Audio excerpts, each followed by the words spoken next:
नमस्कार। तबसरा आज दोपहर तक में एक बार फिर आपका स्वागत है और मैं हूं दर्शपाल गुप्ता और मेरे साथ हैं वरिष्ठ पत्रकार सतीश वर्मा जी। सतीश जी, जम्मू कश्मीर को लेके दो तीन खबरें बहुत इस वक्त सुर्खियों में हैं। सबसे बड़ी खबर जो है कि घाटी के जो हालात हैं वो अभी तक सुधर नहीं रहे। वहाँ से पलायन शुरू हो गया है। प्रवासी मजदूर जो है इस वक्त अगर जम्मू रेलवे स्टेशन पे देखें तो वहाँ आपको सारे के सारे वही मजदूर दिखाई देंगे और यही हाल दिल्ली में है। और उसके साथ साथ जो पुंछ की सिचुएशन है वहाँ पे जो उसका मुआयना करने के लिए हमारे प्रमुख जो है सेना प्रमुख यहाँ आए हुए हैं। तो सबसे पहले हम घाटी की बात करते हैं कि वहाँ की स्थिति को देखते हुए आज होम मिनिस्टर की प्राइम मिनिस्टर के साथ भी मीटिंग हुई है। उन्होंने वहाँ की जो किलिंग है उसे NSA की जो उनके हवाले कर दिया कि इसकी जांच की जाएगी, NI के हवाले किया है। और अभी तक जो एक दहशत का माहौल वहाँ का बना हुआ है और उसे लेकर पूरे राज्य में और केंद्र में बहुत चिंता है। जी बिल्कुल, आपने ठीक कहा, क्योंकि देखिए पहले से सिर्फ अल्पसंख्यकों की किलिंग, तब भी बड़ा बवाल मचा था। जैसे एक बिहार का गोलगप्पे बेचने वाला, उसकी किलिंग हुई। उसी दिन लोकल जो अपने थे वहाँ पे बिदरू मेडिकेट वाले, वो उस दौर में वहाँ रहे जब 90s में कश्मीरी पंडितों ने सामूहिक तौर पर पलायन किया। लेकिन उन्होंने कहा नहीं, मैं कश्मीर और इंसानियत की मिसाल बनना चाहता हूँ। उनको भी नहीं छोड़ा आतंकवादियों ने।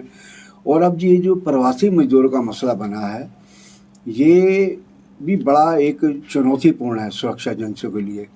और हमारा मानना है कि ये प्रवासी मजदूर अगर वहाँ से निकल जाते हैं तो इसका कश्मीर को ही सबसे बड़ा खामियाजा भुगतना पड़ेगा, क्योंकि बिहार, झारखंड, छत्तीसगढ़, मध्य प्रदेश, राजस्थान, यहाँ तक कि पंजाब, इन सूबों के बड़े प्रवासी मजदूर हैं जो वहाँ की बड़ी बड़ी परियोजनाओं में काम कर रहे हैं और विकास में इन सब मजदूरों की बड़ी अहम भूमिका है। ये खुद कश्मीरी जो एक आम नज़रिया रखते हैं, उनका भी ये मानना है कि ये गलत हो रहा है। ये नहीं कि हम 100% को कश्मीरियों को आरोपित करें ये सब मिले हुए ना। तो मैं समझता हूँ कि केंद्र की भी चिंता बढ़ी हुई है कि एक तो यूपी का इलेक्शन है, बिहार की भी स्थिति, जिस प्रकार बिहार से वो तेजस्वी यादव बोलना शुरू हुए हैं इसी मुद्दे पर, तो राजनीतिक आरोप प्रत्यारोप का सिलसिला भी शुरू हो गया है। उन तमाम चीज़ों को देखते हुए गृह मंत्री उनसे मिलने हैं। गृह मंत्री ने हाई लेवल इंटेलिजेंस एजेंसी, सुरक्षा एजेंसी सबकी बैठक बुलाई और उसमें बात की हुई इससे कि इन हालात से कैसे निपटा जाए। जैसे आपने बताया कि NIA को जांच दे दी गई है, वो बिदरू साहब की भी और जितने कत्ल हुए हैं।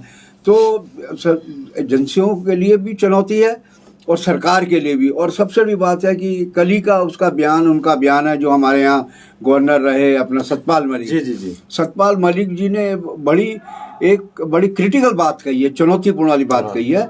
उन्होंने ये कहा है कि मैं जब यहाँ गवर्नर था तो कई 100 किलोमीटर तक आतंकवादी परिंदा पर नहीं मारता था आतंकियों का। अब श्रीनगर जो हार्ट ऑफ द कश्मीर है, श्रीनगर है जो लाल चौक, वहाँ पर हमले हो रहे हैं। तो उनके बयान, वो चूँकि वो गवर्नर हैं नॉर्थ ईस्ट में, केंद्र सरकार के, मोदी सरकार के नुमाइंदे हैं, अगर वो भी इस तरह की बात कहेंगे तो जाहिर है कि जो विपक्ष, जो हमलावर इस टाइम है, उनको और ताकत मिलती है।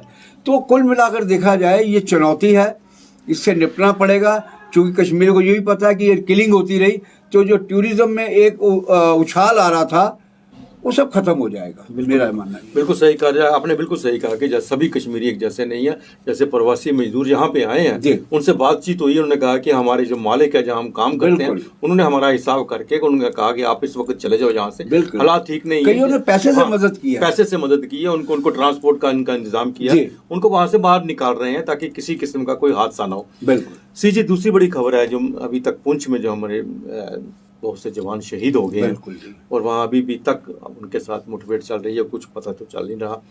और बॉर्डर पे भी ऐसा दिख रहा है कि वो काफ़ी आतंकवादियों को उधर से भेजने की कोशिश कर रहे हैं। उन सब का जायजा लेने के लिए आज सेना प्रमुख जो है हमारे यहाँ पे दौरे पे आए हुए हैं। बिल्कुल आपने कहा। देखिए अदर जी, पिछले कई दिनों से हम जिक्र भी कर चुके हैं तबसरा में कि अफगानिस्तान में तालिबान के बैठने के बाद एक नए भारत विरोधी समीकरण बने हैं।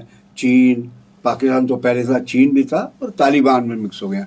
और वो जो टेररिस्ट वहाँ अफगानिस्तान में थे, जैश ए मोहम्मद के नाम से, लश्कर के नाम से, अल बदर के नाम से, हिजबुल के नाम से, वो सब LOC के पार आके जमावड़ा लगा लिया उन्होंने। वहाँ उनके ट्रेनिंग कैंप भी हैं, लॉन्चिंग पैड भी हैं। तो ये एक बड़ी चैलेंज है। और सबसे बड़ी दुख पहलू ये है कि 9 दिन हो गया आज वह सुरन कोट और मेंढर भी, और उसमें सिर्फ कैजुअलिटी सिक्योरिटी फोर्सेस की हों। आपको अच्छे याद होगा, आपने भी उस टाइम सॉरी की थी हिल काका की। जी। ये वही सिरनकोट का इलाका है। उस टाइम भी कहा यह जाता है कि अभी तक की हिस्ट्री में आतंकवाद की भारत के अंदर वो सेना का सबसे बड़ा लॉन्गेस्ट ऑपरेशन था। मई और जून के 2003 में ऑपरेशन शुरू हुआ था। और लश्कर तैयबा ने तो वहाँ बाकायदा प्ले ग्राउंड बना लिया, पहाड़ियों को काट के मैच खेलते थे। वहाँ जो कैचे मिला उसमें ऐसे ऐसे वेपन मिले, हथगोले मिले, रॉकेट लॉन्चर मिले, इवन कई कई महीनों का राशन भी मिला। पक्के बंकर थे, पक्के ट्रेनिंग कैंप थे। तो इसमें मैं मानता हूँ कि तभी इंटेलिजेंस फेलियर था जी। और अब इंटेलिजेंस फेलियर है। आखिर वो इन्फिल्ट्रेशन हुई, पीले 1.5-2 महीने से इनका जमावड़ा लग रहा था और गिनती का किसी को पता नहीं है। ये गिनती 50 भी हो सकती है और 10-20 भी हो सकती है जो 43 वहाँ जंगलों में। और चाहे वो टेरेन ऐसा है, घने जंगल है, वहाँ पता नहीं चलता है कौन पे किस जंगल के पेड़ के पीछे कौन छुप रहा है। फौज के लिए दिक्कत है कि हालांकि उन्होंने हेलीकॉप्टर भी इस्तेमाल कर रहे हैं, लाइट फेंकने का भी इस्तेमाल कर रहे हैं और गोलों के जरिए जो रोशनी होती है वो भी काम कर रहे हैं, सब इंतज़ाम कर रहे हैं, पैरा ग्लाइड शूट का काम कर रहे हैं। लेकिन अभी तक हालात ऐसे चैलेंजिंग बने हुए, इसीलिए शायद फौज का मॉरल हाई करने के लिए जवानों का LOC पुंछ पहुँचे हैं और अभी वो स्ट्रेटजी बनाएंगे।